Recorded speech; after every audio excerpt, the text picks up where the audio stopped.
ఆ దినములు తీరిన తర్వాత వారు తిరిగి వెళ్ళుచుండగా బాలుడైన యేసు యెరూషలేములోనే నిలిచాను. ఇంగ్లీష్ లో ఏమన్నది, హీ స్టేడ్ బ్యాక్. ఈయన ఇంటెన్షనల్ గా యెరూషలేంలో ఉండిపోయాడు. యెరూషలేం అనేది దేవాలయం ఉన్నటువంటి పట్టణం. ఒక విధంగా చెప్పాలంటే వాళ్ళకి యెరూషలేం అంటే దేవుని సన్నిధి. ఫర్ ఎగ్జాంపుల్ మనకు అర్థమయ్యేటట్టు చెప్పాలి అని అంటే, ఇట్ ఈస్ లైక్ చర్చ్. మనం ఎట్లా అయితే దేవుని సన్నిధి అనుకుంటున్నాం అట్లా.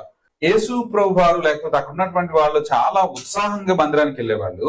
ఎందుకు అనంటే సంవత్సరానికి ఒకసారి రెగ్యులర్ గా వెళ్ళడానికి కుదరదు, వెళ్ళే అవకాశం ఉండేది కాదు వాళ్ళకి. కానీ వెళ్ళినప్పుడు మాత్రం చాలా హుషారుగా సంతోషంతో వెళ్ళేవాళ్ళు.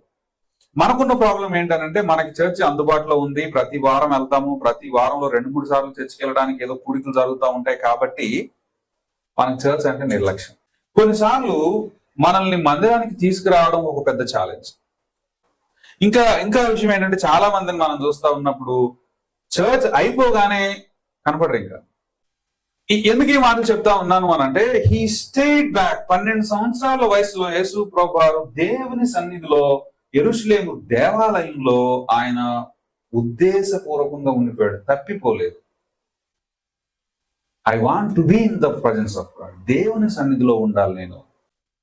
మొదటి పాయింట్ ఏంటి అంటే, యేసు ప్రభువులో మనం నేర్చుకోగలిగేటువంటి ఒక అద్భుతమైన విషయం ఏంటంటే, he has a love for the presence of God. దేవుని సన్నిధి అంటే ఆయన కమిట్మెంట్. He stayed back. కొంచెం ముందుకెళ్ళి చెప్తాను. మనం దేవుని సన్నిధి అన్నప్పుడు చర్చ్ ఒకటే కాదు, మనం ప్రార్థన చేస్తా ఉన్నప్పుడు, వాక్యం చదువుతా ఉన్నప్పుడు, we're sitting in the presence of the lord. మనం దేవుని సన్నిధిలో కూర్చొని ప్రార్థన చేస్తా ఉన్నాం. మీరు చెప్పండి, హరిగా తొందరగా ఏదో కొంపలు మునిగిపోతున్నట్లుగా హడావుడిగా ఏదో 4 ముక్కలు ప్రార్థన చేసుకొని అయిపోయింది అని పరిగెత్తుకుంటూ బయటకు వెళ్ళిపోయిన సందర్భాలు ఉంటాయి కదా మనకి.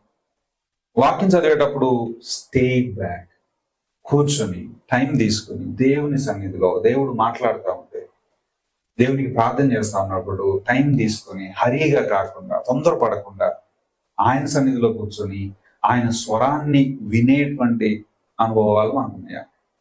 Presence of God. దేవుని సన్నిధిలో ఉండడానికి, దేవునితో ఉండడానికి మన సమయాన్ని వెచ్చించాలి.